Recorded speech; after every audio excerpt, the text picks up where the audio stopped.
The event's starting, and we're live. Okay. What's going on, guys? Welcome to this week's episode of the Weekly Poll Podcast. Benny will be here in a second.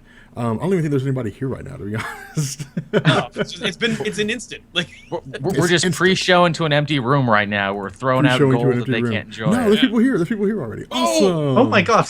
Yeah. You surprised us. Don't sneak up on us like that. Yeah. Scared the heck out of us.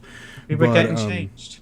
But yeah, like Benny's going to be here in a second. He was doing his whole pre-show thing. He's got a pre-show going on where he plays video games and talks about comics on Eligible Monster on Twitch, which you guys are welcome to check out. But our topics for today, what are the topics for today? Well, I will tell you exactly what the topics are today. They are right over here. I figured, as is customary now for the show, we will run down the all-new, all-different Marvel #1s that we read this week. We all read different ones, so I imagine this will be interesting. I know we kind of blew through it a little bit in the pre-show just in our regular talking, but we're going to pretend like we didn't do it.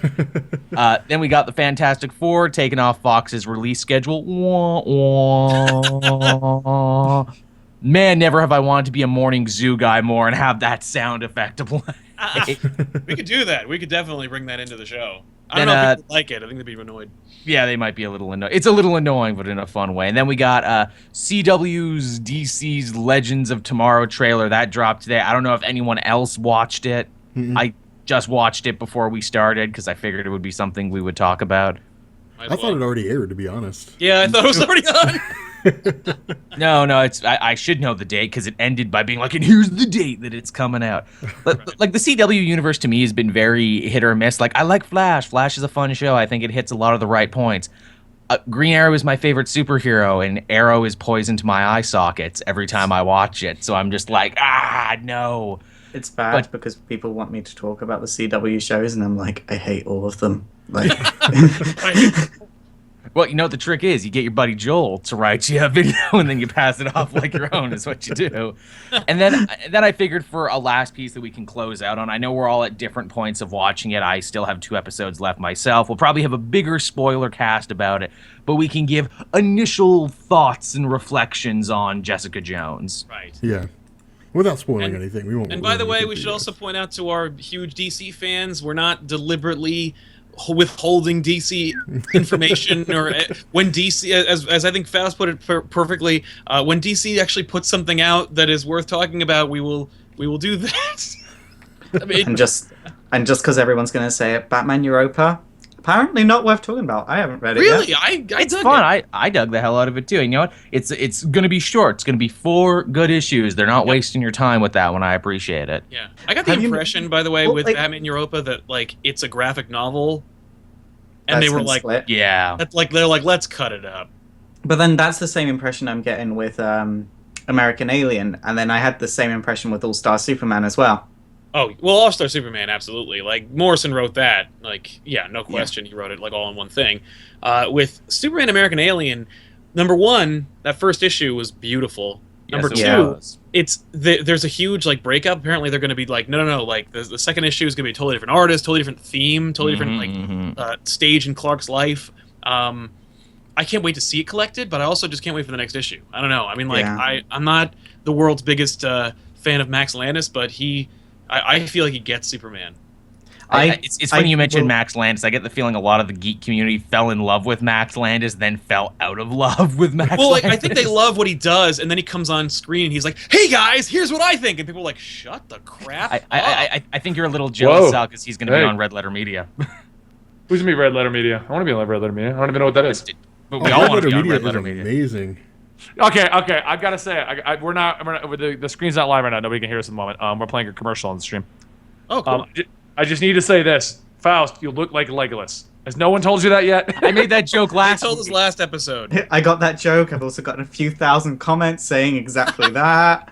I've gotten Blood Elf, which is why they made me make my character as a Blood Elf in World of Warcraft. Nice. Blood elves are awesome. What else is amazing? So where were you guys? I invited you all to the stream for my gameplay. Not really. I'm totally lying, but. Well, I mean, we were going to start at 5:30. And we were like, well, you're in the middle of playing your game, so we just went live on YouTube and we said you join up when you got a chance. So. You're live on YouTube right now? Uh-huh. Well, all right then. Yep. I don't care. Whatever. Do whatever. Dude, I sent you a text. I told you, like, we're starting in 5 minutes. Well, the show did freeze. Huh? Oh, it froze. Looks like it froze. That So would we're be throwing weird. all this gold out. No one can hear us. No one can. Maybe they can hear us. I don't know if they can hear us, but I'm looking at the screen and it's nada. Huh. But Yeah, they can hear us. yeah. But anyway, so oh man. So I think I minimized the Skype screen, and I think that's probably why it froze. Like, OBS, yeah, OBS has a hard time with everything. Like, Sounds finicky. is that finicky? Finicky. You never heard that one? It's finicky. It's a finicky, Finicky? system, I tell you. It's like fiddly. There you go. There we go. Ballyhoo. Other fun word. Diddly D. But, Kerfuffle. but yeah, okay. So all new, all different Marvel so far. Right. Like, I'm not the biggest fan of like a majority of what they're putting out. Yeah. I'm liking a lot of it, but then again, I was liking it before they renumbered the whole thing and had to basically like, okay, now we're starting over, kind of, sort of, not really. You had to have read the stuff that came before to really understand. It's And not interesting. every book is like that, but And a lot I keep saying it, and I'm gonna keep saying it until like I see something. But nothing in all new, all different Marvel is all new or all different. No, No. not really. they feel like the stories they would have told anday, just without the renumbering. Yeah. Well, you know what's interesting? I got a distinct impression, and it just occurred to me now, where for today's all new, all different Marvel, like I've read a whole bunch of the titles, and varying degrees of success or at least opinions, and one of the things I've noticed is I feel like even though there's some crossovers with a lot of the characters, it doesn't really feel as cohesive as it used to. Like this Marvel universe Really? feels a lot more like divisive. Like it feels like if you like this, you're over here, and if you like that, you're over there. But anyone who's buying all new, all different Marvel is Most not of us getting are. like they're not getting like a whole rich tapestry of like this interconnected, interwoven Marvel universe. You're more getting like a bunch of different stories that appeal to a bunch of different sensibilities. They've definitely cut it up into fiefdoms now, almost a little bit like Yeah. how DC does, where it's like, okay, well, you're the Iron Man family, and you're the Thor family of books, and you're the X-Men and Inhuman family of books. Yeah, and even I- and if there I- is references to other characters or other stories, they're like it's derisive. You know, like the Inhumans, like ooh the X-Men, the X-Men, like, ooh the Inhumans.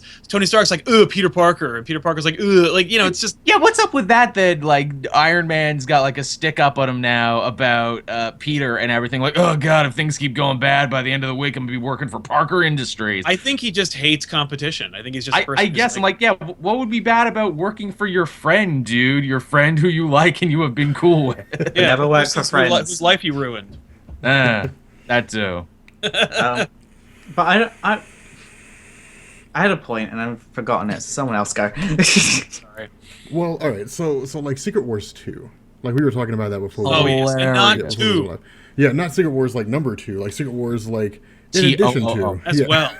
Secret Wars as well. Yeah, and like it like the Laugh first. riot. Well, I like the first like 6 pages with like Hickman, where he's like, I don't have an ending, and like I don't know what we're gonna do here. And Marvel's like, Yeah. well, hey, look, I mean, if you get it finished, that's awesome. Like we'll congratulate you, and if you But if don't, you well, fail, we're gonna distance then we're gonna ourselves distance from you. ourselves from you. And I That can't sounds help- about right. That doesn't even feel like a does sound joke. right. Yeah, like I can't help believe that like that's how that meeting went. It's and Hickman wrote a literally story about that meeting. like that book is literally all the jokes we've been making on this podcast. They wrote them down and turned them into a comic. It's kind of amazing. And even at the back of the book, they're like, "Hey, and be sure to pick up the finale of Secret Wars number 8." ... What do you mean it's not done? What do you Yeah. mean they had another issue? Seriously? It's not going to be done till December. Yeah. Yeah, I don't. Ugh. Man, I'm so ready for Secret Wars to be done. Like the new Secret Wars comes out tomorrow, I think. Like Yeah. somebody in the chat mentioned that. I don't Oh, even is pay it really? attention to when Number it comes 8? out, though. No, I don't think it does. I think I looked at the solicitations.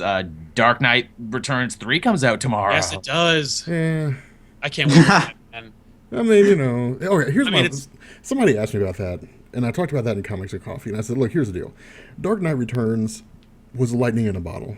Yes, it was. Like DC will Yes. probably never be able to replicate that formula. It was the Even right though they story. keep chasing it. Yeah, it was the right story at the right time. You know, it came out when they needed it to, and it changed comic Yeah. books. It made comic books darker, but they're just like, hey, like we can do that again. Like we can. No, you can't because one, Frank Yeah. Miller's crazy now, Yeah. and two, Oh, like it's all the stories are dark. There's nothing You know, unique about the Dark Knight Returns now. No, it's true. I mean, You know, that's what and then that's what made American Alien stand out so much because it's not a dark comic. It Yes. gave you all the warm fuzzies. In my video about it, I actually said finally a light comic. Everyone go buy this just to tell DC that not all comics need to be dark. Yeah, Dark doesn't equal good.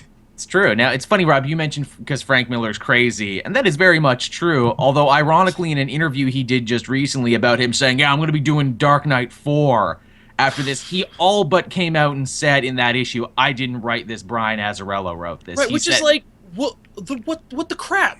they wanted to put his name on it, is what it was. They really needed to put Miller's name on it. They needed it to come out with his blessing, because if it didn't come out with Miller's name attached to it, people would have rioted, and I would have just said, well, did you read Dark Knight Strikes Again? Yeah, Did no, you read it's anything not. he's done in the last decade? Yeah. Benny, are you going to say something or are you going to sit there and be quiet? What? I'm fine. I think Benny's doing like an impression of me. Accurate. Let Benny talk, everybody. It's so annoying when you won't let Benny talk. God, man. Can't get a word Everybody in. keeps cutting Benny off. Jesus. But anyway, no, like, it's, I'm not hyped. I'm not on the hype train. I mean, I like Batman. Like, I like Batman stories. I like Scott Snyder's Batman. This, I'm just kind of like, I mean, Now, Dark it's Knight funny. Returns. It's funny. I read a bunch of early reviews from outlets and websites that shall remain nameless because I don't want to burn any bridges with them or anything. But Really it is cool. Public resources. Yeah, there's only 3 of them, man. no, I got 2 out actually, of 3. They all steal from each other. it's actually ComicBookMovies.com. it's actually none of them. Actually, it was actually another site. And the funny thing is- Newsarama. ComicBookcast2.com. I wish, man. I wish we got an early review. No, it starts with an I and ends with an N. Was the website yeah. in particular? What is that And one? it was hilarious reading their No, just tell me, review. because you'll burn bridges. What's that one? I don't know. I think it's only 3 letters. Starts with an I, ends with an N. I think people can put. Why would you care about burning that bridge? Just give them money and they'll be like, Joel's 10 out of 10. Oh, the new Call of Duty game is the best Call of Duty game of all time. Like, Actually, in no. all honesty, though, it really is. I mean, look at the shirt. See? Hey. But yeah, Whatever. it's fine. As I was trying to say, they did a review of the Look at my comic. lounge pants. Oh, nice. Are you serious? I had to take Dude, my hat GameStop off. has Batman lounge pants for $15 this week. That's not a bad deal. You know what I'm the most disappointed in, Benny, at the moment, is the entire time that we were hanging out in Rhode Island, you never once wore those pajama pants. The guy would sleep. The guy would sleep in his cotton picking shorts or his underwear. But by God, if he'd wear Dude, pajama I pants, just bought these. I normally wear workout shorts all the all time. I'm hearing is excuses right now. As Rob looks down, very disappointed. Just- I'm actually refilling my. Oh, there you go. But what I was trying to say about Dark Knight Returns is I had to take my hat off to the person writing the review for it because they talked about the comic in depth and yet never once actually explained what the story was about. I appreciate that a lot, actually. That takes a lot of restraint. I did see that the New York Times gave it a 10 out of 10 or 9.8 out of 10. Which I was Wow. like, wow, okay, who paid you? Like, Well, okay, like here's a really good example of what they're doing. Like in Marvel, if you guys remember, they said, "Hey, you remember how like Age of Apocalypse was huge in the 1990s for like 6 Yeah. months? Well, let's revisit that and release a series of stories, tales from the Age of Apocalypse." And they all did terrible because Yeah. nobody cared. right, because who cares? Who cares? And that's and Batman's cool, but the age of like we need like a really dark and sinister Batman, like we have that with Well, like, Scott the other- Snyder's Batman. For me, the only thing, the problem with this whole thing is, it's not like the Dark Knight Returns universe is a rich well that needs to be tapped. Oh, but they're trying to make it into a universe because it's not just this story. It's this story and a series of tie-ins to go along with it. Of course, in this I don't age- like Dark Knight Returns. I think it's shit. I think Frank Miller's hack, so whatever. Well, No, you Oh, you're just saying Ben- that. Everyone acts out of character. It's like reading Injustice before they decided to actually turn it into a story. Justice is great, but they're all out of character. But in The Dark Knight Returns, they're really out of character, like to the Who's extreme. they? And it's all Batman, Superman, Wonder Woman, fucking Green Arrow. They all Wonder don't Woman's act not in Dark Knight on top. Returns. Well, season 3. Have you not seen the artwork? Yeah, I've seen the artwork, but I don't. I would not Top count. of that, the whole entire thing is just I'm stupid. gonna- It's just a reason to have them fight. I don't like it. I will admit, I'm not the biggest fan of The Dark Knight Returns. I won't say I hate it, but I won't say, like, I never go out of my way to read it, just because Exactly. That's where I'm at. Yeah. when I read Batman, I don't want to read a military fucking book, and that's what it is. Yeah, And to top it all off, I don't like anything Frank Miller does because I think the guy's just all about, ha ha ha, comic books from the 90s. Oh yeah, all about dudes. Look at what I do to the women. Oh, And prostitutes. Man the loves him some Lots of prostitutes. prostitutes. Oh yeah. And never mind the fact he looks like he's Freddy Krueger. I'm gonna throw it out there. Ooh. He looks like he's Freddy Krueger. I would not disagree with that. Benny synopsis. throwing the gauntlet down all over the place. I don't like the comic. I think he looks like a horror villain. We're getting stories from Freddy Krueger. That's what we're getting, and that's just makes it even worse for me. So, So when you go to sleep tonight and Frank Miller is in your dreams and he's trying to pull you out. So there be known people, when you call me the judgmental one, remember that Benny outright judged Frank Miller just then based on the fact that it looks like Freddy Krueger. exactly, and it's a perfectly viable reason to judge somebody for looking like an evil villain. And I can see Sal trying to choke it down right here because he's like, the Gospels, man. the You know, the exact Batman same- Gospels. the What are you exact doing? same It's just argument as fun. anybody- Just that one It's the graphic. exact same Just the argument. one. It's the exact same argument as anybody that looks at a Muslim and goes terrorist. I look at Frank Miller and go Freddy Krueger. What you see? No, I mean, well, that's you know, that's what I don't like about it is it's literally. Has DC even said why they're making the Dark Knight 3? Because money. To balance the like books. me to get a wallet and show you what comes out of that. I guess, man. I mean, I wouldn't. I'm not gonna. It's not like it's time. Like here's the problem: Dark Knight Returns isn't like a formula that you can then just apply to different things. Nor is it like, well, now it's time for Dark Knight to come back because blah. Like it's just a story that works really well, and it's a product of its time. It's why the sequel doesn't work because it wasn't about the sequel wasn't about anything, and then Miller right at the end was like 9/11 happened, asked me about 9/11, and then turned it into something else.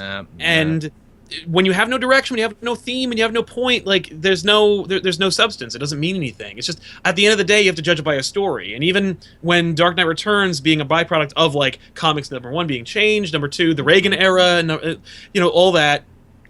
Even if you break all that away, that's why it's timeless. Because when you take it out of that time period, you can still read it and be like, "This is a cool story. This is just straight up just a good story." And it's Billy Berserk.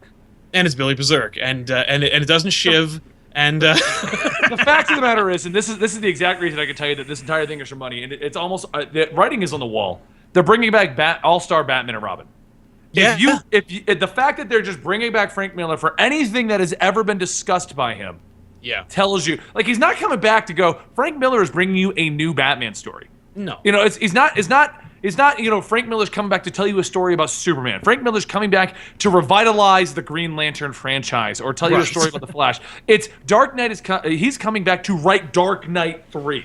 And he's possibly going to do All-Star Batman. They're name dropping heavy titles to just get money. Well, and All-Star Batman is just a prequel to Dark Knight anyway. It's all part of his ridiculous self-established universe, which is whatever. It's his self-insert universe too, which you opined on in your own show, which I quite like that theory that all of Frank Miller's Batman books are actually about Frank Miller himself. They're semi-autobiographical. Yeah, so it's is all 300. Well, that's the problem. Is that I think is the issue with Frank Miller. He's not a terrible writer. The problem is if I'm gonna be honest, he got lucky a couple times. I think Frank Miller's just from an old age. That's the problem. Well, he wrote From a different time. He revitalized Daredevil, and he wrote some really good Daredevil stuff.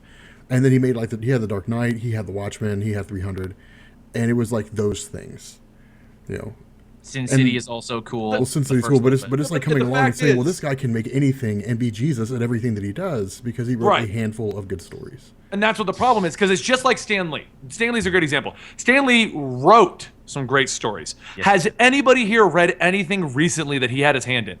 Because he has written shit. He has been writing a lot of stuff, and no one has read it because Stan Lee wrote good stories, created good characters, but it's all in the past tense.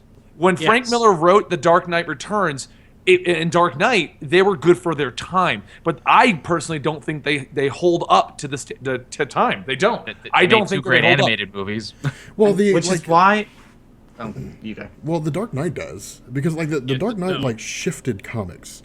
Comics were they were lighthearted and stuff, and you had the death of Gwen Stacy, which was kind of okay. I mean, things are getting dark, and then it was The Dark Knight Returns, and then it was okay, suddenly we can go into darker territory now, and that was the importance of that story at the time. But the issue now is everything's dark. You crack open any comic book, and you're probably going to find in that story arc people are going to die.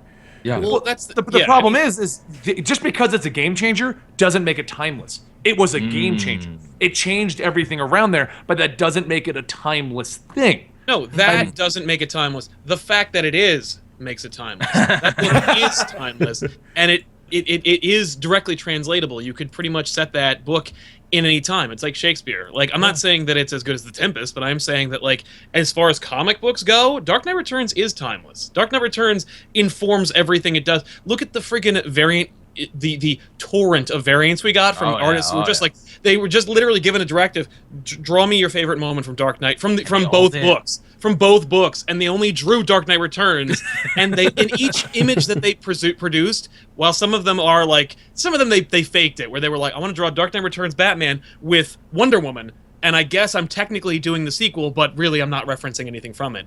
Like, every moment that they depict is a classic, epic moment from that comic. Yeah. I mean, What makes it timeless? What is the timelessness about it? Because Batman fighting Superman's happened 1,000 times now. And that was not the best portrayal of that. And I'm going to be honest, it wasn't like a sudden change that comics suddenly got dark because of Dark Knight Returns. Alan Moore was writing Swamp Thing at least 2 years before Dark Knight Returns. Before that too, you got all kinds of like. Okay, like I want to hear an answer to Vinny. That was a good question. I want to hear an answer to Vinny's question. Like, what makes the Dark Knight Returns timeless? The fact that it inspired a whole generation, that people keep coming back to that story, that it clearly sparks something in them. Well, Everyone's there's a number of reasons Dark Knight why it's Returns. timeless. One of them is because it is still in print today, and people still read it today with no context from where it came from, and still derive the exact same joy and enjoy and celebrate the exact same points that everyone always enjoys and celebrates throughout time. No, but what is the point is what I'm saying. Because whenever I talk to someone who's not in the know as The Dark Knight Returns, you go, Dark Knight Returns, have you read it? It's on your must-read list. And the answer is either yes or no, and if they did, the only thing they ever say is, well, yeah, Batman falls Superman. That's not what makes it a timeless thing. I'll be honest, that's literally the last thing anyone I've ever given that book to, and I've given that book to dozens of people. So what are they saying, though? That's what I'm asking. Like, what is the timeless factor that makes it They basically, especially for non-comic readers, they say that this story makes them like Batman, or makes them understand the character better, or it tells them a story that they've never heard before. While we read comics and we've seen Batman fight Superman 1,000 times, even though he's under the control of Poison Ivy or something stupid. I'm glad you remember that one. That was the one I was thinking. That's the one. Like, Jim Lee drew it, and they were like, look, this is it. And it's like, no, it's not it. But whatever. But the point being, like, yes, we've seen, or at least we've imagined Batman versus Superman a million times. That's, number one, not even the first time we've seen it. And number two, it's just an element. It's just a byproduct of the story. You know, the images that we see, it's not just that fight, but also just the way that fight is presented. You know, that's why I don't really like the movie's version of the fight. Because the movie version of the fight makes Batman into a superhuman. Like, he wears an augmented suit because you got to wear a suit when you're fighting Superman, because otherwise you'll die. But Superman is clearly holding back in that entire fight because he's like, I don't care if you're wearing a suit, I could still kill you. But I'm your friend. Like, Superman is deliberately holding back so he doesn't hurt this person that he still views as his friend. They have two completely conflicting ideologies. So the battle isn't really about them fighting each other, about them, like, breaking bones. It's about them it's about Batman trying to get under his skin. It's about Superman not understanding Batman's methods, and Batman literally putting himself out there, putting himself on a cross to get Superman to understand it. And at the end of the book, when Superman winks at Carrie Kelly, when Carrie's going to dig him back up, that's Superman understanding the lesson that Batman laid out for him in that fight. That fight is meaningless. And then I will admit, like, from my perspective as someone that doesn't really pay much attention to Batman because I don't really enjoy the character, but I enjoy his extended family all the time, I love the character of Carrie Kelly. I thought her reaction to when she killed someone was so realistic. That was unbelievable. Oh, I killed someone. You go, like, you would throw up. You would start crying because you've killed someone. Did you know that Carrie Kelly it was originally going to be a kid? It was going to be a boy, and one of Frank's peers said, "This is a unique opportunity. You should make it a girl." And Frank's like, "All right." Like, it was literally an afterthought. Oh wow. Yeah. I could actually. Anyway, I mean, like, and look, the fact is, if you don't like it, or if you think that it's like cemented in its time, I mean, look, Reagan's in the book. Yeah. That's what I'm saying. Like, Reagan's the president. I take Dark Knight Returns and I put it into the same tier as the timeless comics that is on everyone's must-read list and no one reads it. But everyone likes to reference it. All the fake comic readers like to be like, Dark Knight Returns, Killing Joke. Well, have you read them? No, but Batman fights Joker on this one, and Batman fights Superman over here. And you're like, that's horseshit. I completely agree with you. I would call out anyone who did that. But what I'm saying is, and that's why I don't feel Dark Knight Returns is actually like timeless. Comics in general are difficult to make timeless because there's so many of them. It's not like a book where you have one book. This is it. A Batman book comes out every 3 years, and we can pick them out. There's a new story every 6 months. A complete 5 years worth of material. Right. Yeah. And that's the problem with comics, where the whole argument of what really makes a timeless story really valid. People, just whether or not it's a good story or it's great for its time or it changed the face of comic books, that doesn't matter. That's where it's notated as. But to make it a must-read, a timeless read, is very difficult when the stuff that happened in Dark Knight has nothing to do with comics in today. It barely had anything to do with comics back then. We had the sequel, that was great. Now we're going to get Dark Knight 3, and it's going to be like, where are you going with the story at this point? Well, the fact that Dark Knight 3 is irrelevant doesn't invalidate Dark Knight Returns. It doesn't make it not timeless. Because, I mean, like, and if you don't agree, I would like to know what is a timeless comic in your eyes. Well, and that's what I'm saying. Like, a timeless comic, to an extent, I don't even know if you don't think they exist. I say to an extent, I don't think they exist. I don't, because the problem is everything changes so much. And if you want to have, I think that what makes a timeless comic is when is literally that is the ever-changing nature of comics. The fact that literally I can't even really get into the all different Marvel because it's been well established that they're just going to change it again and again and again and again. And there's and the things that happen, you can't be like, oh man, Vision is family, and it's like, yeah, well, he won't in 6 months or a year or two, or Spider-Man has a company, and it's like, well, he won't in a year or two, and he won't in time for the new movie, right? Like they're going to change it, whether it's because of corporate reasons or because of personal change in the guard and the creative team. But in spite of that, there are stories that exist that happened even as a byproduct of that. Like the night Gwen Stacy died. Like, oh, this is just Jerry Conway and Stanley telling a story about how his girlfriend died. People still go back to it because these are the stories that are inflexible. Dark Knight Returns. Gwen Stacy is a great example of what I think is one of the worst examples of a timeless comic, because the Gwen Stacy thing was not intentional. It wasn't. At least Dark Knight was aiming for something. He was trying to tell a story. The Gwen Stacy thing was, oh, let's just kill a girl off and see what happens. That's right. That's right. But in spite of that, despite that, it becomes timeless because it hits on a theme or it hits on an identity that comic books either represent or that we as readers gravitate towards. It's the reason why people set out to write a timeless story. No, exactly. Frank Miller. I think the reason why Frank Miller succeeds with Dark Knight Returns is because he was just writing a cool comic. I don't think he was. I mean, there's only one way to write a truly timeless story, and that is to just have it set outside of time. Just have it set in a time period or in a world that just can't exist. Well, it's why Dark Knight Returns works, because it's outside of continuity. The way I look at the timeless comics, and this is where my argument comes in with this whole thing, is most of the time, the timeless comics like Dark Knight Returns, Dark Knight, Killing Joke, I just keep bringing up Killing Joke because it's the first one that comes to my head whenever someone says a timeless book. Everyone uses that, Right. But Gwen Stacy they're not so much timeless as when you read them when they came out, it was amazing for those people. So like Dark Knight was great when I read it back in the day. It was great for you when you read it back in the day.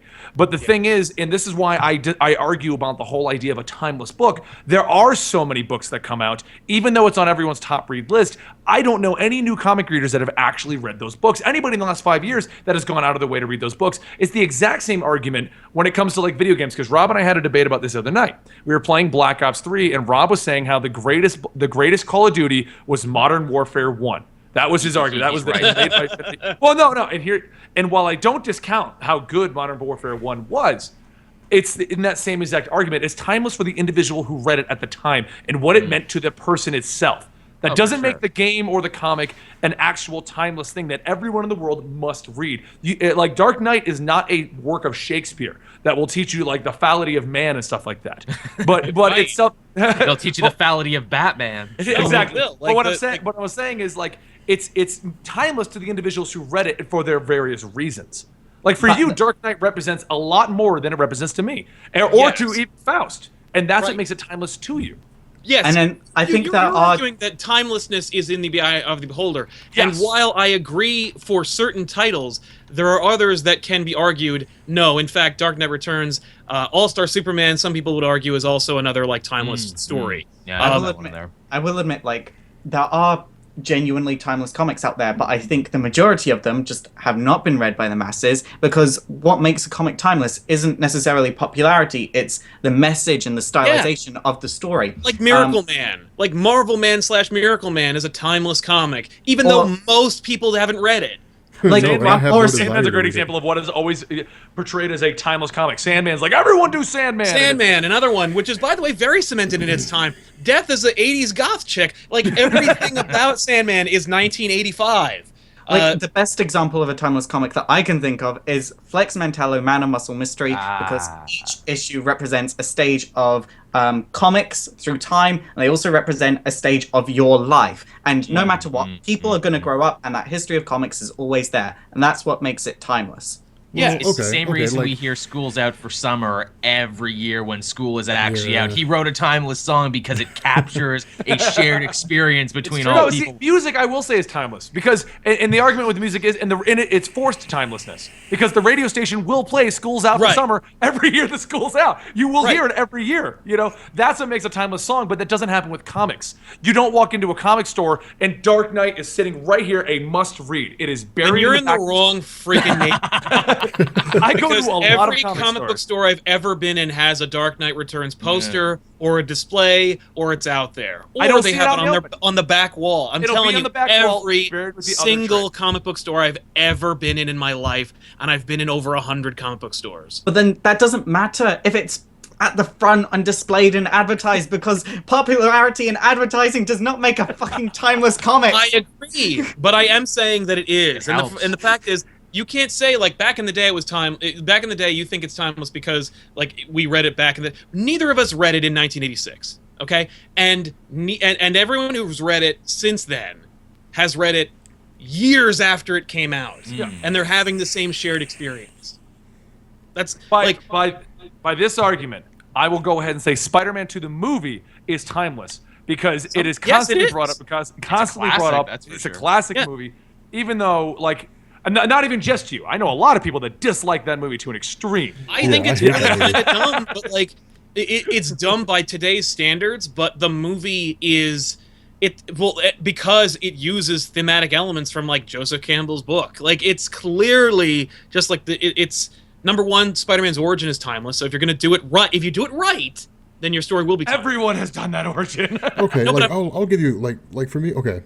For me, like timeless comics are not defined by how well they sell, how well they sell. I'm just saying that like I define a timeless comic by like the impact of the comic in terms of the world of comics. Like here's an example: Days of Future Past. Right. I consider Days of Future Past to be a timeless comic because in the end, no matter what X-Men story arc you have, there's always the lingering concept that somewhere along the line something could happen that could make that reality come true. Right. And I would argue that's that God Loves Man Kills is a little more timeless. Oh yeah, God Loves Man Kills is good, but in terms of like the X-Men scenario, like the X-Men continuity, the X-Men universe, like that future's always there. Like that could always become the future. And so like to me, that is a timeless comic because at any point that comic could become reality. That comic could become the Marvel universe. At any point in change time. the very state of the X-Men. X-Men. And change everything because in the back of your mind. The X-Men are almost all dead now. You have like most of the Earthbound superheroes are dead. Sentinels come back. I mean, the whole 9 yards. Like that could always happen. Well, and what's cool about it is it is also kind of outside continuity. Like you don't have to know anything about what's happening in X-Men today or back then.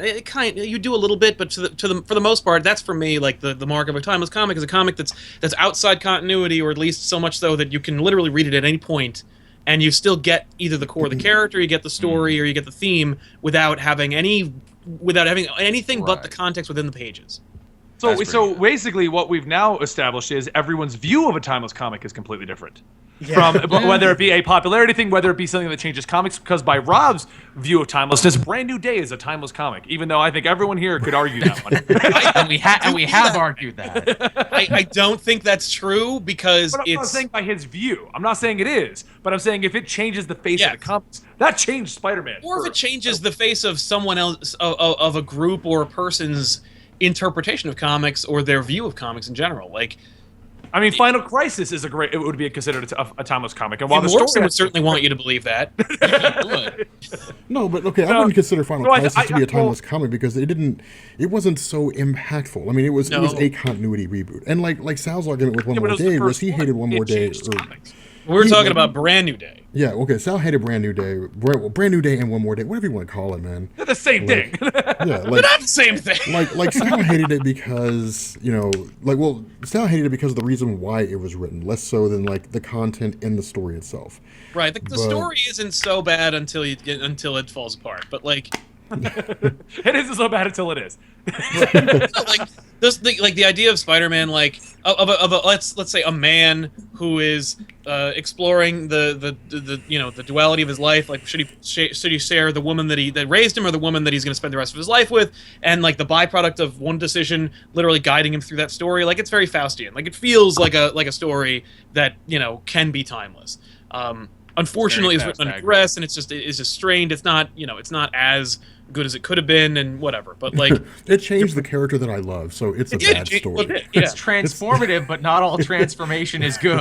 It made what things I'm different. getting at with this, what I was getting at with before Rob jumped into that, is basically timelessness is entirely subjective. Yeah. For me, I just like Dark Knight. Dark Knight, I wouldn't recommend it to any Batman fans, but it depends on what Batman you're looking for. You love Dark Knight. I mean, if you want to do a Spider-Man thing, I would say don't avoid Clone Saga. But for some people, they actually liked the Clone Saga. People love it more than they love what's happening now. Yeah, no, agreed. That's what I mean. It all comes say Clone Saga is timeless. I don't know about that. And they could say that it was transformative, or that it was insightful, or it helped changed them a lot grow. of things on characters. Introduced the concept of the clone, like in general. Brought us Kane, brought us Judas Traveler and Spire and Spider-Side and Jackal that and stood the test of time. Yeah. So I think the point here is you could name any story, and at least one of the five of us could argue that it's timeless because we all have different points of view on what being timeless is. Okay, like here's a good example of it. A standalone continuity timeless story would be like Infinity Gauntlet. Like, you literally have a scenario where a guy gets infinity gems, wipes out half the life in the universe, and it creates this great big huge cosmic theater where it's literally like, if we don't stop this guy, like everything is going to end. Like it's like you don't need to read anything else. Like, all the faces are recognizable. They even tell you who they are in case you don't know. Like, it's literally a standalone story. And so absolutely. That I would say is like a timeless classic that anybody could pick up and read. And given what's coming out in the next several years, I'd say a lot of people are going to be picking up and reading it. No doubt. But they're definitely going to be like, what the hell? Like, the writing they're going to be like, what? Yeah, this is how comics used to be written back then, everybody. I'm not saying that Starlin's writing during Infinity Gauntlet was the greatest writing ever. It's identical to what his writing is now. Yeah. Like, I read Infinity Revelation when it came out, and I was like, man, Starlin, what are you doing? This is the same thing. It's like, and if you like that, though, you know what I would be interested to see? If we each came up with a video or just a list, we mentioned here for next week, and we each come up with our top 10 books that if someone actually came to us and we wanted to recommend, what they would be, just to see the differences. Oh, number one would be The Century. I'd be like, number one, The Century Limited Series. I would love to see all of us and our top 10 recognimations to new readers. That would be fun. And we should discuss that next week, because obviously all five of us have different views. Would that only be collected volumes, or like can that be whole runs? Because like I think Punisher Max is a timeless run. Whatever you would. We'll word it like this. Next week, we'll all sit down and if someone came to you on the street right now and said, I got 2 minutes, give me the top 10 things to go buy right now. Right. Okay. Can we do top 5? Because I've got stuff to do. I think 5 we can manage. All right, 5 we can manage, because I know it's going to happen. And no one will do it until 3 o'clock next week. An hour before the podcast. Oh, God, I was supposed to make a list. But yeah, like, we'll Periscope it later, like in about an hour or so. But no, like that's my actually, list. What do you all think? Yeah. I mean that is something, like, that is a good point. Like, That is a good point, because the case that I was making with Modern Warfare with that game is like, if that was the first game you picked up, people were just like, oh, it's the greatest game ever. That's how it always works. Like, it's always the first Call of Duty game people get. I ever played. Yeah, and it'll always be that is the best one. Well, it's just like Zelda Ocarina of Time. Everyone's always like, greatest game ever. Have you tried to play that on N64 recently? Because I'll tell you right now, that is not doable. Yeah, Freaking Water Temple. Well, no, you played on the DS. Right, yeah, exactly. I did the DS version. But what I'm saying is it's all about nostalgia. And that's where a lot of the timelessness comes out of. It's the nostalgia. And then it's like handed on and on and on. People go watch the comic pop and Sal will be like, go read Dark Knight. Everyone's going to go pick up Dark Knight based on that. But if everyone across the board is like, Dark Knight sucks, even though it was game-changing and everyone followed along with it, it wouldn't be as timeless anymore. It all comes down to what people think and what your recommendations are. Like, I guess too, like there's a reason that like in school they make you read the Romeo and Juliets and the Merchant of Venices and the like of Mice and Men. Thank you. There's another one. Yeah, and those are really like the Death of Superman is a good example of a non-timeless comic. Well, it's funny because like the concept of the Death of Superman was a culturally significant event. Oh yeah. But it wasn't. Yeah, but it was. But the book itself was not timeless. No, it's not. You could argue about Death of Superman all you want because it changed a lot of things. I mean, it really did. It changed the face of comics. It changed how they were going to handle things like that. It said we can kill big guys. It's going to happen. Yeah, and then we'll bring them back a year later after a convoluted plot. But then Gold got punched into space. Yeah, but we'll literally have like one of the guys blow up Green Lantern City. Yeah, that will never go away. Like, no, it really won't. Every other issue, Hal Jordan's like, Coast City. Yeah. But then that goes into something like some people were pointing out to me in the chat. Like a few people said, "Oh, is one of Faust's top 10 most timeless comics going to be the Teen Titans?" And I'm going to say no because I love the Teen Titans. But the point of that book is that it's of its time. It's so ground into the years that it was released in. So and just because something isn't timeless doesn't mean it's lesser. It just means it's not timeless. And that's where my argument comes into, because I find things that are timeless to be less timeless in more just a lot of people's recommendations. Yeah, I will say go read Dark Knight, because as much as I would not put it on my top recommendation. I do feel because of the amount of people that enjoy that book and how much it did change, every comic reader, once you start crossing that bridge from casual, I pick up a couple comics, to going out and getting full trades and looking at the classics, everyone should read it, because it's one of those things you need your own opinion on. You can't listen to me, you can't listen to Sal. You need to read it and see if you get anything out of it. Yeah.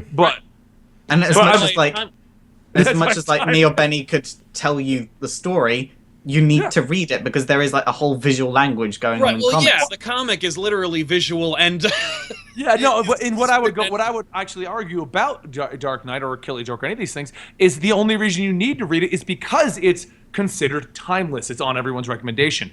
If it wasn't everyone's recommendation, I would not have recommended it. It's just simple as that. And because you want to be informed too by the time they make the movie, so you can be Mr. Cool Guy in the movie theater and be like, well, in the comic. Well, because even with like movies and stuff like that, they're gonna everyone was arguing about Fantastic Four and how bad it was gonna be, without even seeing it. Go watch the originals. You have nothing to compare it to. How are you comparing it to nothing other than general movies when you could go watch older ones? Then you could be like, this is how bad things could be. You have people that go out there and they're like, Man of Steel is the worst movie I've ever seen. Okay, did you watch Superman Returns? Did you go watch the classic superhero movies back in the day when we had Captain America stealing a car? Stealing cars. When you compare current movies to that, they're great. But that's why I enjoy them, because we are going in the right direction. But like I said, that's why you need all the recommendations you need to watch, so you have something to compare it to. Yeah, whenever people complain about comic book films these days, I'm like, go back and watch Dolph Lundgren's The Punisher. Yeah, exactly. I will say just because something's bad now doesn't mean the things that back then were any less bad or any more bad. Something that's bad is bad. Sometimes objectively bad. In the complete opposite direction. I end up running into a lot of people who want to be the indie book reader. They're like, oh, I don't touch Marvel and I don't touch DC. I don't like those particular, the way they tell their stories, but I'll read Invincible. I'll read the indie line of superhero stuff. And I'm like, well, why don't you like Marvel and DC? And they're like, well, because they're popular. That's not a reason to dislike something. Have you read them? Have you read them and go, who openly admits that that's why, but we all know that's the reason. No, exactly. And did this person in particular, did they then comb their mustache and hitch up their skinny jeans? Here's the real question is how how many shots of espresso in their latte did they get? And it's an argument I have with quite a few people. It's like, you can't say you don't like something if you actually haven't experienced it. I read every book so that I can look at you and go, I don't like this. Here's why. You know? Like it's super boring. Like when I read Secret Wars 2, I was like, hey, boring. this is really cool. Like Hickman and like he's talking to Dr. Doom and everything. And then I started reading the rest, and I was like, well, the rest of this is stupid. It's they had 5 good pages, and then they filled it up with stuff they had left. Yeah, they were like, humor is a. I mean that's humor why is a tougher nut to crack. Oh too. God, yeah. I mean that's why I'm still reading Secret Wars, because as much as I hate it, and I really do hate it, I want to have a solid opinion on it, because everyone else is like, oh my God, this is the best thing ever, and I'm just like, I don't get it. Exactly. I actually agree with you on that. I thought Secret Wars started out strong. I have no idea where they plan on going with this. I feel like at this point, like Hickman's just like, hey, Secret Wars 2 is a great. When I read that, I'm like, I think this is what happened, because at this point, it literally, like you said earlier, because I jumped in when you were talking about it. I think that's what happened, because reading Secret Wars since like I'd say issue 6. It really feels like things are just getting thrown at a wall while he figures out what the hell he wants to do with this. Yeah, no doubt. Like that whole last issue was nothing but setting up the actual war, and that made me realize we're now on issue 8 of a war that hasn't happened. And it was supposed to be the penultimate issue. I'm worried that was the war. I think it was, because if you remember, that was supposed to be the penultimate issue. I think the next one's going to be the big revelation, and then 9 is just going to be putting everything back together. No. In the final issue, in the last panel, it's like, so wait, where was the war? And it's just like, shh, it's a secret. It was a secret. Fade to black. I would be so pissed. What comic did that? I remember reading some comic where they skipped the action. Like, they got into it, and then they jumped to the end. And I was like, what is this? Is that any Squirrel Girl comic ever? Man, her Christmas special, like, you defeated Thanos. Well, how did she do it? Well, she just did. Don't worry about it. But all I can tell you is, using my Watcher powers, it was definitively the 616 version of Thanos. It is not a clone, hologram, or mind control situation. It was the real Thanos, and you really destroyed her with Tippy Toe. That stupid squirrel. But I mean, like I said, like, and that's the exact reason why I still read the Battle Worlds. So I can tell you, all but 3 of them are shit. Oh, dude, I didn't like. I hadn't even worried about the tie-ins, because I'm. But I didn't finish reading a lot of them. I finished reading Thor, because Thor's actually important to what's happening in the main Thor story. I'll tell you. I like A-Force and Carol Corps. Oh, see, I like A-Force and X-Men 92. And A-Force is getting a book, so you know it was good, is the thing. Right. No, well, the third one I liked, for those wondering, is Where the Monsters Dwell, but it had nothing to do with anything. I just that was just a fun Garth Ennis. That was just Garth Ennis writing a story. Like Garth Ennis, yeah. I just love it. I love letting him do his thing. And that's what they did. He got to write about war and pilots, which are, his 2 favorite fetishes that he got to indulge. And everyone in it's an asshole. Like, yeah, I know, exactly. Which means it was awesome. And everyone's like, should I read that one? I'm like, well, yeah, but it has nothing to do with anything. It's just no. Yeah. But none of them have anything to do with anything anyway. Yeah, that's true. I love they got him back, and that was the project he did. And then didn't DC get him back, too, to do like a Section 8 thing, too, where he's like, okay, I'm going to do another weird comic story. Oh, dude, I hate Section 8. It is the most garbage book I've ever read. Like, it's nothing but making fun of, like, mentally handicapped people. Did you read the old Hitmans?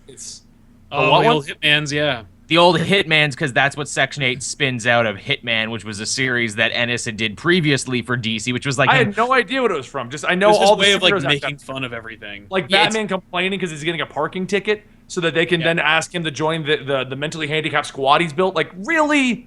What is this? That's Ennis in a nutshell. Ennis has always been incredibly tasteless, and a lot of the times it works because he's writing Punisher, because, it's supposed to be tasteless. Oh, my God. God. No, and I agree. It is, and I do like his writing. I mean, I even read Crossed until they went away from actual story and just said, how many times can we make somebody naked and cut their own penis off? I mean, more times than you would think. I know.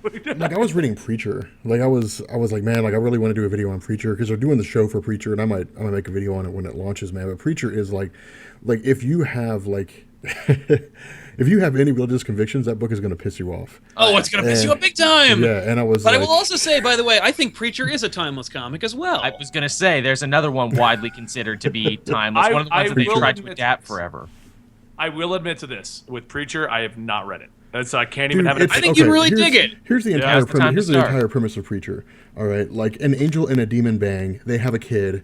God runs off in fear, and this dude Preacher literally travels around with like his friends, it's like, I mean, it's it's probably And the most like sacrilegious book that I've ever read. Oh yeah, and the baby terrifies everyone though, because the baby is this new idea, not of heaven or of hell, and everyone is absolutely losing their minds over the whole thing. It's just a Western Wizard of Oz with religious overtones. There's an Irish vampire, and that's fun. There's That Garth is Ennis, kinda and fun. Garth Ennis is in it. He plays Cassidy the vampire. He wrote himself into the book, and it's great. Yeah, I will say the Killer of Saints, like the patron killer of Saints. Saint of Killer's amazing. Saint of Killer, that's what it is. Yeah, the patron Saint of Killer. Like, he's cool.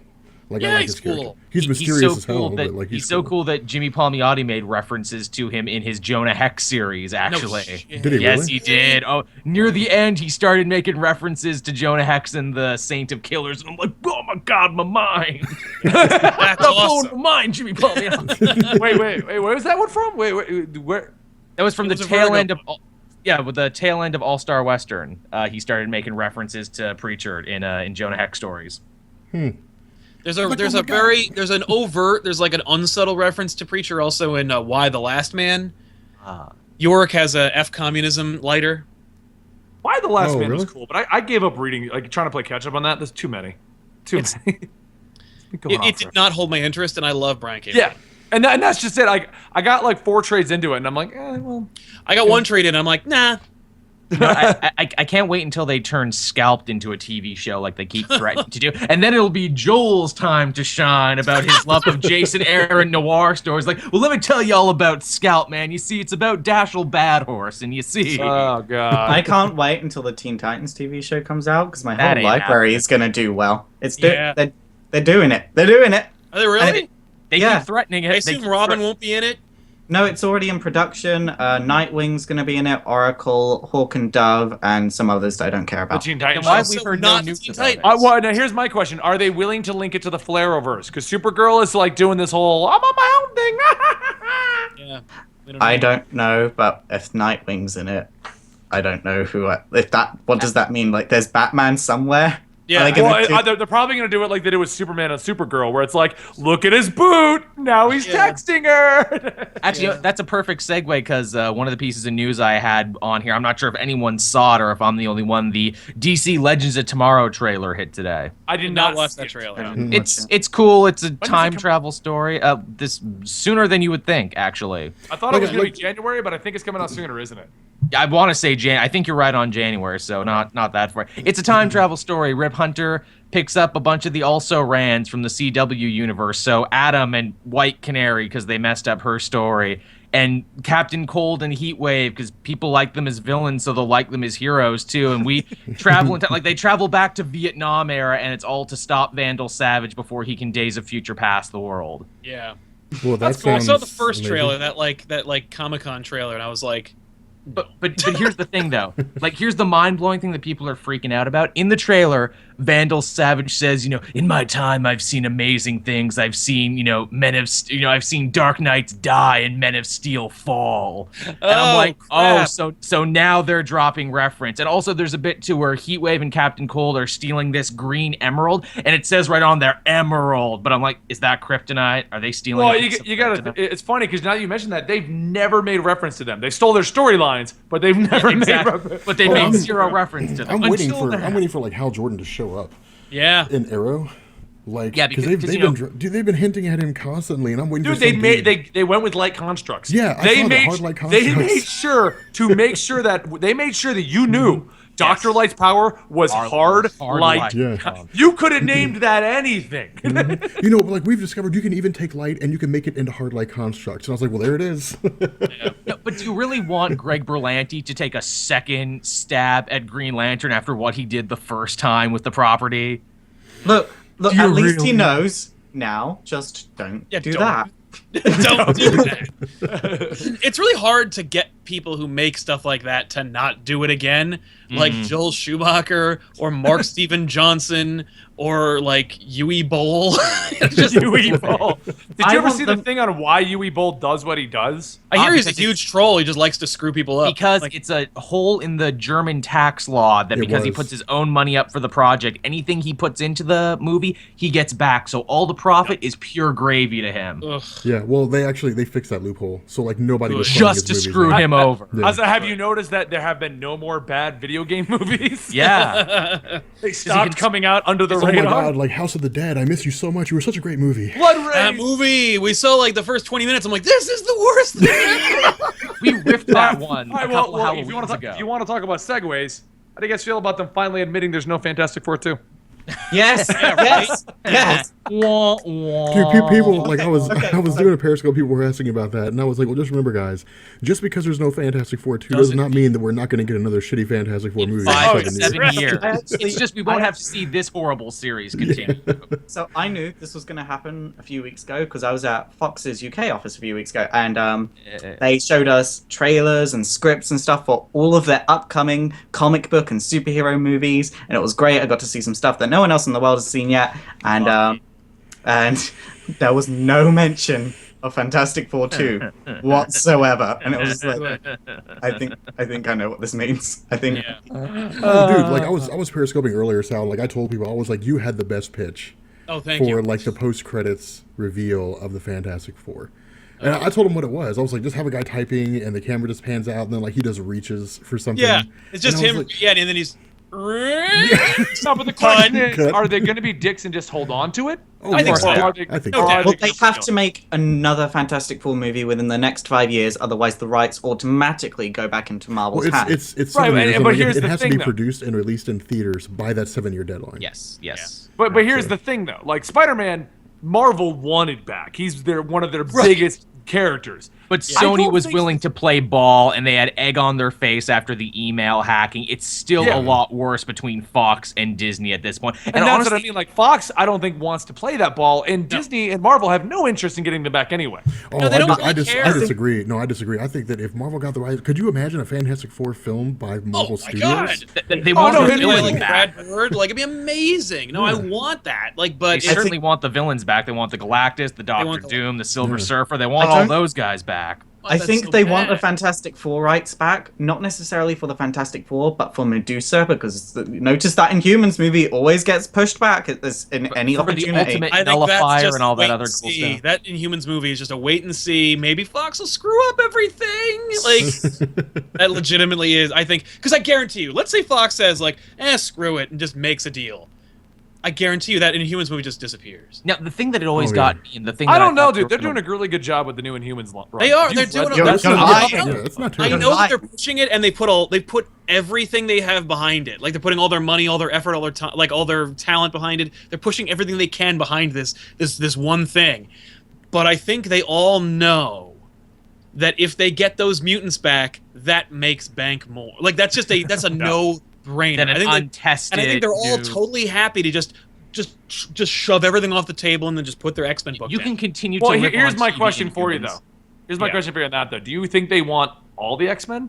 Or are they just looking to try and get, like, Wolverine back? I mean, like- Deadpool back. I think they would. I think if they could make a deal where they could just get Wolverine and Deadpool, they'd take it. But See, I think yeah, it would be stupid for them to get Wolverine back because who's still like I know people would go and watch the movie, but genuinely, like from Marvel's perspective, they've admitted this in the comics. No one gives a shit anymore. Like, kill Wolverine off, let that character rest because we know too much about him now. He's supposed to be a character that you don't know much about. But then there you was get no to do the period piece where Wolverine and Captain America fight it in World War II. The tale you were never told. No, That'd be but no, I cool, I but- agree with you on that one, Faust. I 100% agree because all the people that are freaking out, like, they turned Wolverine to X-23, my biggest argument is, look, I am probably one of the biggest Wolverine fans. I love that character, but the problem with Wolverine, I stopped reading his books. I read everything, and I stopped reading them because they weren't telling anything worth it anymore. There was You have nothing Old Man left to tell. Logan now, so calm One down. of the last stories that was viable, he went into the swamps, fought a redneck family that was trying to hack into his brain. And you're like, they've run out of ideas. No, I mean, And the I tell Punisher people- did a I similar tell people story. all the time. Like when people ask me about Wolverine, I'm like, if you really want to know, like how bad Wolverine's stories got, like go read Civil War, because I tell people like the entire subplot of Wolverine was he went to go find the company that gave a mutant some kind of like mutant growth hormone, and that was his story. yeah. And It was then, just then, it was he him bangs- hunting down Nitro and then finding out how that worked out. Like, Yeah, and that I was, mean, and that look was at what he the did most in Avengers pointless vs. side X-Men. story. He hunted down Hope. Yeah. Yeah. I mean, like, the you- Bloodhound. taking Wolverine out of the big story and giving him his own story is a cool notion, but unfortunately they never really give it the attention or the like just the work it needs. Like they think it writes itself, and the fact is it doesn't. Like Wolverine has been encased in an adamantium husk for what, 2 years? Something like that. And no one Did cares. they break that in Wolverines? I Maybe didn't they read did. to the end of Wolverines. I didn't read Wolverines. I read the first 5 issues of Wolverines, and then like the alien Wolverine came down and said, "I want to fight and play," and I'm just like, okay, I'm Nope, done with this now. But the problem with Wolverine, like you said, Al, that's the best example. I don't even think Death of Wolverine even sold that well. Like It no, did. Oh one no, the compared first it to- issue sold like hotcakes. First issue Yes. broke 100,000 sales. But after that, it Tons was of like, variants. Yeah. It But dropped off the fast. first I like book that was story great. too. And it was Charles Soule and Steve McNiven. The book looked wonderful. Oh Oh, yeah, I love- Because love the you know, story. if the book sold well from start to finish, we would have had a book called Wolverine Afterlife, and it would have been about him in death. yeah, like, Yep. murder, And- like and- murdering and- people. And this is what I tell everyone that's freaking the hell out about the new female Wolverine, the new female Thor, the Miss Marvel taking the title of Miss Marvel. The fact of the matter is, you just said it best, Faust. If the original books actually sold, which meant they had viable stories, they would have changed anything. No. Thor would Still- never have passed his hammer on if people had read Godhead and God Bomb. And those were still good. And that's still not to say they won't change them back in time for the movies. Yeah. In fact, they probably will. But, Yeah. but That's what I my tell. point. That's what I tell people all the time. Like, I mean, people are, they get so uptight. Well, no, Carol Danvers is Miss Marvel. Well, then name me one volume of her series that lasted more than like 20 Exactly. Yeah. Exactly. issues. Name me a volume that lasted more than 20 Everyone issues. likes to be like, oh, no, Steve Rogers is my Captain America. Okay, what was the last story arc that Steve Rogers was in that The death didn't of have... Captain America. The one where, no, Captain America Reborn when he came back. Is anyone else aware that the last major story arc with Captain America that I even remember, he had like this villain in his stomach and he was walking around with him and they were talking and... I He mean, had a the- Quado, is what he had. Yeah, like the last major story arc I read was obviously like when he lost his healing factor, just because I was curious. But before that, it was went on for way too long. Like before that, I read like the death of Captain America because it was the only one that I cared about. Which is a Yeah. great story. I hadn't read anything. I didn't even read when he came back. I was like, well, he's back. The fact of the matter is, book is people saw them in the movies. They saw Thor in the movie. They've seen Captain America, and now a lot of new fans have said, "Those are my heroes." Well, don't worry, the cinematic universe isn't changing. You obviously weren't buying the comic books, otherwise they wouldn't have changed those. Yeah. I always say that, like, if you call yourself a comic fan but don't buy the comics, then complain what's in the comics, stop, because comics And clearly there's aren't for plenty you. of that happening. Oh, I swear, God, whenever dude. my Mighty Thor #1 review goes up, it goes out to all those people, and they all come and want to talk to me. Dude, that's something that drives me nuts, man. Like, I posted the playlist for Adam Brashear, like, Marvel's first black superhero is what it's called. Like, I Yeah. posted that on Reddit, and somebody was like, no, it's actually Black Panther. Like, did you watch the video? Yeah, Because, no. like, if you watch the video, like, it tells you that this character was a retcon that came before Yeah, Black Panther. they're Like, I say that in the first 5 minutes. yeah, but Like, they didn't watch it though. Yeah, I was like, Well, man, it's like when I made the video with the voices in Deadpool's head, and in the first 45 seconds, I comment right off the bat that the logical voice is actually thought to be Dr. Bong, but we have no definitive proof. It was just from the professor, and like, there's half the comments are, "What about the logical voice?" Yeah. And I the can't fact that so count. many people cared about Dr. Bong is amazing.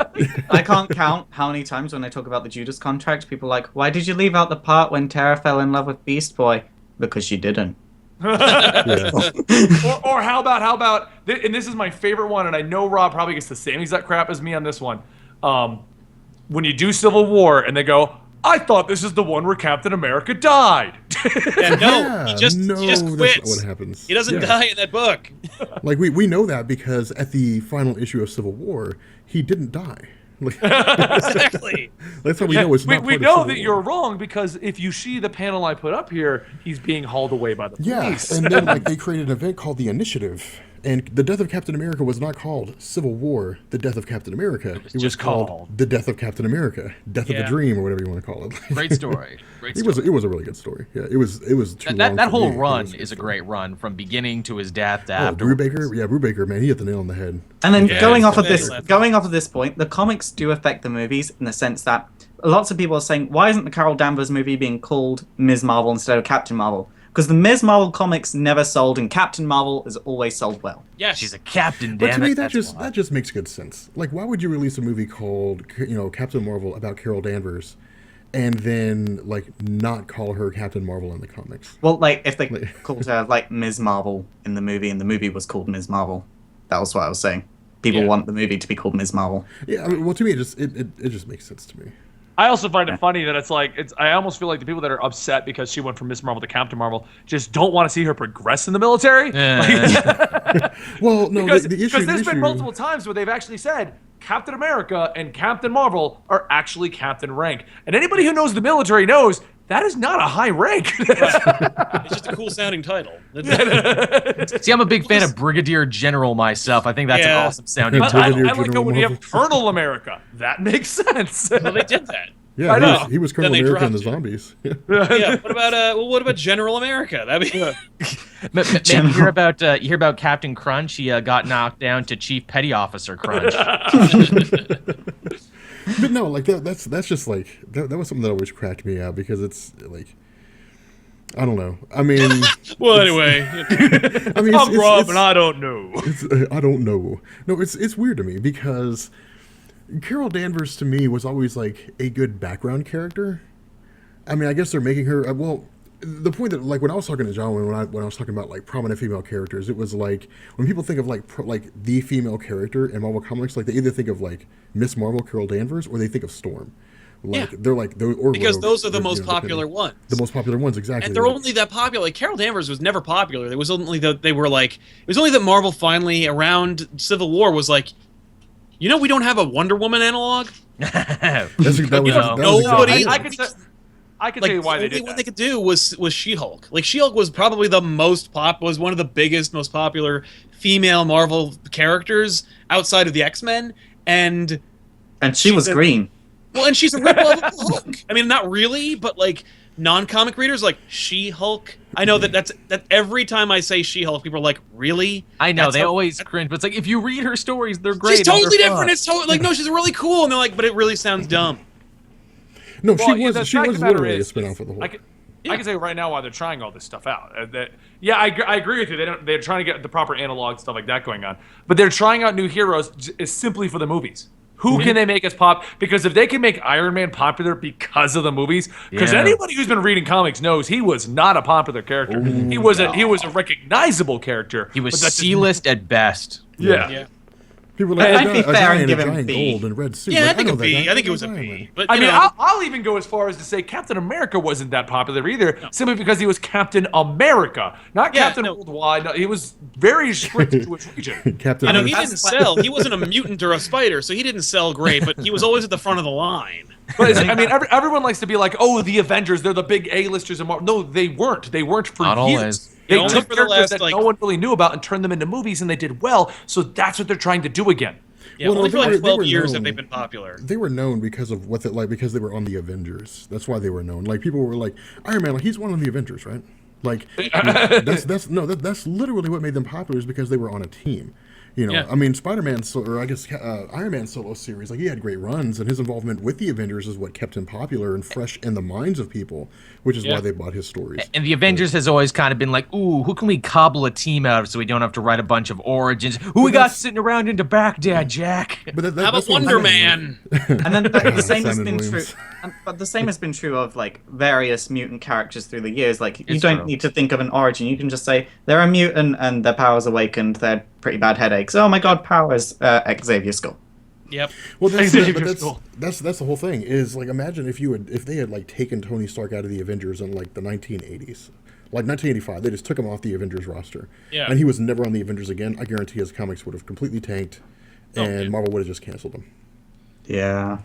Probably. I don't know. I couldn't say. I'll tell you this. I never read either of those titles back in the day. Yeah, I was reading X-Men back in the day. I was reading X-Men. I was not reading it. But the point of what I'm saying though is like Ms. Marvel and them, they were like D and E list. Like they didn't do anything. They literally popped up as, oh look, it's Ms. Marvel. She's gonna team up with Spider-Man. She was. And what they're trying to do now, like, they're trying to make the new C and B listers, the people who might have a hope at a movie. So, like, to put this in, like, more pop culture perspective for the people here that don't actually read comics, it's like, them telling us we're going to get a movie about Kylie Minogue, and they do it about Danny Minogue. No, I mean, it's okay. Like, Jessica Jones is a perfect example, and we can kind of segue into our last topic before we bring the podcast to an end. But I was going to actually try and bring it there. Good going, Rob. But Jessica Jones is the same way. Like, the Jessica Jones Netflix series comes out, people watch it, and they're like, oh my God, that's good. And suddenly Jessica Jones is popular. But, Which makes me wonder, will they try and up her profile in the all-new, that's different No, Marvel? The fact of the matter is that Jessica Jones... The only reason why they didn't do that now is because they didn't know if the show was going to be a huge hit. Yeah, but it's the fact of the matter is with Jessica Jones, she was the epitome of a background character. Book. She had one book, and ever since then, she has literally done nothing but held Luke Cage's baby. Like, I mean, she had It's Pulse, sad, but but like it's we don't count Pulse. No. every major event, she was like, "Oh, we're going away, My baby. Yeah, during Civil Remember- War, they sent her off to Mom's house. Canada. They were Remember like, back in Civil War when she just literally pieced out to Canada for the entire event? Yeah, she hung out with me. It was great. Like Tony Stark showed up at their house, and he was like, Luke Cage, will you find on my side? He's like, no, man, because this is like slavery. And so then like Luke Cage Iron Man left, and Luke Cage was like, you need to go to Canada. Like, I'm gonna go help fight Captain America.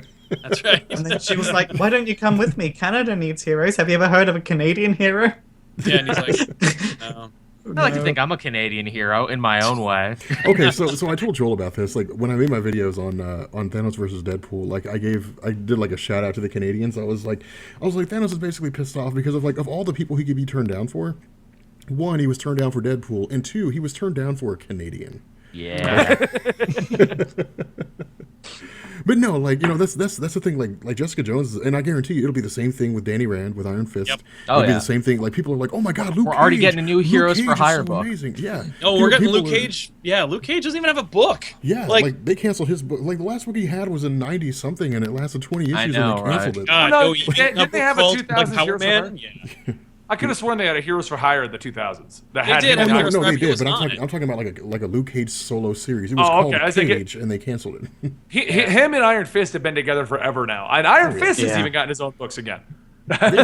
Yeah, and He then- did. It didn't last long, and now they're bringing them back together for I Heroes for loved Hire. that solo Good. run, though. The Carrie Andrews run was amazing. It kind of turned me off right away. I'm like, oh man, this isn't the Danny that I like, you know, from the older runs and everything. But that's This just from like isn't the my fraction Danny years. Rand. It's not. Yeah. I didn't vote for this Danny. He's Hashtag not my Danny Rand. Yeah. not my Danny. Everyone tweet that out. Hashtag, Hashtag Joel. not my Iron Fist. Not my Iron Fist. But no, like that's the funny thing is people sit down and they like people ask me like, well, what should I read to get ready for Jessica Jones Alias?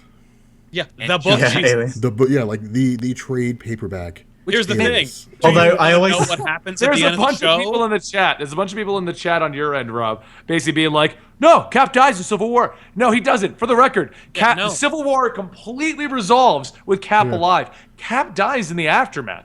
It's not even like Civil War. It's literally like him dealing with what he did, and then somebody takes a shot He's at him. literally on his way to the trial for the stuff that happened after the It Civil is not War. in Civil War. It's a series called Death of Captain America. Yes. I have it on my 7, shelf. I will dig it out right now. He's legitimately just arrested and then leaves, and then Iron Man smiles for the camera. End of book. That's Yeah. the end of Civil War. I'm sorry. That's it. that's all there is to it. should I go to my shelf could right say, now? oh, you could say yes, he died because of what happened in Civil War, but it's Yeah. not in Civil Yeah, War. not only did he not die in Civil War, they had an event called the Initiative that took place between Civil War and the death of Captain America. Yeah. was Now, terrible, dead but- Captain America does appear in Civil War labeled books, like Civil War: The Confessional. Tony Stark talks to his corpse for a whole issue, but like but those aren't the core. That's not the core book. The core book is that. The death of Captain America. Damn, Yes. Joel went to the presses. I went to the presses because I can't believe that people are actually saying that because like I can literally prove it because I got the book right here. I just love the comments like that because I get them all the time on my Civil War video. It's broken 1 million views, and I get all these people being like, "Didn't Cap die in here?" No, really didn't. No. If you want, So here's the if you book. want, I could do Death of Captain America. Right. I but it's know, told it's its own story. Captain America died during Civil War. Well, I know he didn't because I just But no knew ma- the entire series. But no matter what we talk about, we're going to have people saying dumb stuff like that, especially if the characters have been adapted into a TV show. No, Raven doesn't say Azeroth Metrion Zinthos. I say it in my sleep. But it's cool though. But yes, Wait. there we go. Is There you it shot. Raven just an emo girl with no actual issues, and she's got a crush on Robin? Oh my god. You just broke Faust, Benny. I hope you're happy.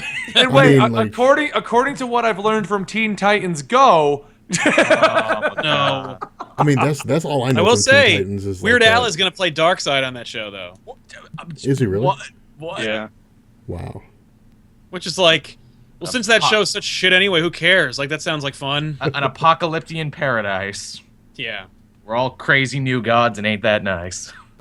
No, like all I know, like the only thing I ever knew from Raven was like Teen Titans Go. That's all I knew about her character. So Yes, I'm like, man, this character sucks. She's supposed to be like an avatar for depression, and how like she's almost like the physical manifestation in the DC universe of how depression affects the human mind. She's like a really good character, and every adaptation of her doesn't fucking get that. Hey, she kickstarted a lot of young men's fetish for goth girls. So let's thumbs up for let's that. go with the New 52 version. Doesn't Raven have feathers over her eyes? Oh my, and I all hate these that so brothers? much. That's the So feather bad. looks so. She's got feathers over her eyes. Yeah, look up New 52 Raven. I'm gonna do that right now. You are going to hate it. I assure you. Yeah. I mean, I don't really What care about her the Injustice Raven that gets depowered immediately in time? But it's still DLC in the game. Or Yeah. the Secret 7 Raven where she dies straight away. So basically, they never do Raven right? Yeah. She does. She looks like a giant cockatoo. Yeah, she's the worst. She's literally the worst. My black bird of terror, Raven. There's a bit in the newer Teen Titans where she like goes to like a goth concert, like a Depeche Mode concert, like, "Oh, we love you so much, Raven. You're so dark and tortured, just like us. You want to come backstage?" And he takes a drag off his cigarette and looks at his feet. 'Cause he does. Oh my Like, God. the worst part about this... Sorry we've gone off of topic so much, but the worst part about this run of the Teen Titans is just that... the story just doesn't end. Like, it's still not over. It's like, I've never, in the entire history of me reading comics, have wanted a story to end so much, because it's in its teens now, and it's showing no sign of finishing. A Titans Hunt's pretty cool. Oh, Titan's kind of cool, yeah. Right. Last question for Faust. So Starfire is not actually a ditzy girl that has no sexuality at all and no understanding of anything, and she's Literally, Starfire in the new Teen Titans was seen sharing a bed with Dick Grayson. Back in the 80s, that was as good as Starfire was having sex with him. The two of them were like 16 at the time. Yeah. No one cared, because that's who Starfire is. She's a really sexual character. Oh my god. But what about her new outfits where she doesn't show any real skin and she's really ditzy and I mean, Space. I like the new Starfire, to be Yeah, honest. Palmiotti and Connor, Oh. they're funny. They're working the same stuff on that they were working on Harley Quinn. I Yeah, I like thought it it, was but it's funny. not Starfire at all. Like, at all. Yeah, Like, it is. Like, it's. I know It's that the same- because the I comic will book agree is with him on called that one. Starfire. He's close to, I will agree with him on that one. It's the exact same argument as Lobo. Like everyone's like, Oh, it's not yeah. Lobo. No, it's not your Lobo. This is a Yeah, different no, Lobo, and they it's- should have renamed him. But it's a good book in itself. Yeah, it's a cool story. Yeah, Good, cool story, bro. yeah. I no. think the new Lobo too. He's really neat. Yeah, no, I like the new story. I like the direction that he should be called something completely I think he's different. Canceled canceled now. though, so I think He I'm is. Yeah, I know he's Well, like- canceled now. The difference is, Starfire had already been introduced in this universe as a sexual character. Lobo No, I'll agree with him on that one. Yeah. Lobo hadn't, and so it... The only And, thing I don't they understand, killed maybe you the can, old maybe you can, Lobo, and yeah. Here's an Yeah. honest question for you, Faust. and Maybe you can answer this one for me. The new ditzy Starfire, is this supposed to be taking place prior to Red Hood and the Outlaws? No, I it's have no after, 'cause she fucking left idea. the team. Yeah, I She think just, it's like, up after. and left. So she just got dumb, like hit her head, and Yeah, Oh! she just got dumb, and then suddenly she doesn't know how anything works on Earth, even though she's been there for like 2 years. If you Yeah. read the DCU preview issue, which they released for free online and you could read them, it's her literally going to a travel office, like saying goodbye to Roy and Jason, and then she actually hangs out with Superman. It's like, well, where should I live? Superman, you're kind of an alien like me and everything, you would understand. It's like, well, I'm not going to tell you to move to Kansas because, that'd be boring, but, Miami's cool. Yeah. I mean, I never understood how people got so bent out of shape over like changes in characters. I mean, I understand why because they get attached to it, but like it's a comic book creation. I'm fine with changes in it's not characters. that big of a deal. I haven't complained like that they've changed Raven. Like I say I prefer the 1985 Raven, but like I haven't complained that she's different in the new 52. It's whatever. But when Starfire had already been introduced as one way in the New 52, then suddenly over the course of like less than a month, she's totally different. Harley It's like- Quinn did the same thing. Harley Quinn came out one way, where she was like the Suicide Squad, dark and gritty, working with the Joker, the whole 9 yards. Although with the New 52, she was trying to break away from that, but she was still dark and gritty. And now she's like Deadpool. She's in a fun comedy Well, no, book, which doesn't gel with her Suicide Squad appearance, but whatever, because it sells. Like, It's almost like she walks into her book, and she's like, "Hey, everybody!" and then like come over to the Suicide Squad. Hey, everybody. It's literally that. It's well, literally. like, okay, here's a really good point. Like, you know, like Wally West. All right, I made the video about the New 52 Wally West, and like 90% of the comments were just like, "This Wally West sucks." Right. Like, well, why does that Wally West suck? Well, because it's not the one that I'm used to. Okay, and it doesn't mean that it sucks. It just means it's not the one you're used to. Yeah. I mean, you know, different doesn't mean it's bad. Speaking of comic redheads, and we were, I was just looking at how awesome is Sin? Isn't Sin a cool character? Everybody else is reading through this now. Man, when she gets dressed up in that Shield uniform, that's good times, is what that is. Okay, I'm done. All right, well, that's a great segue to the end of this podcast. Yeah, Right. pretty much. Yeah, you know it's time to end the show, and Joel's just looking through comics. Man, that's a cool panel. Isn't that a cool panel? Everybody? And on that note, we're going to be bringing the show to a close. So, Quick I'm opinions gonna on tell Jessica. story- What? Quick opinions on Jessica Jones. I don't. Yeah, It's a good I show. mean, it was good. 2 episodes done to finishing it. Lots to like in it. It's good. Watch it, everyone, for next week's podcast. Pacing Cool is way better than Daredevil, so if you were kind of turned off by the pacing in Daredevil, I say give Jessica Jones a shot. You'll probably like it more. I wish Purple Man was purple. He's not. I was actually disappointed. I'm glad in he's that. not purple. I want him to be He's purple in the trip out scenes, is what he is, and the whole show is cast in a purple tint. He's So not I mean, you know. Yeah. So anyway, I'm Benny the Comic Historian. That is Sal from Comic Pop, Joel from The Caped Joel, Rob from Comics Explained, we're on that channel, and Faust from It's Super Effective. And just because everyone told me Rob liked it, I'm going to say the Ultimate sucked, even though I haven't read it. Thank you, everybody, and we'll be here next week, same bat channel, same bat channel, same bat time. Thanks, Woody Woodpecker, Benny. Anyway, we're gonna bounce out of here, guys. Peace.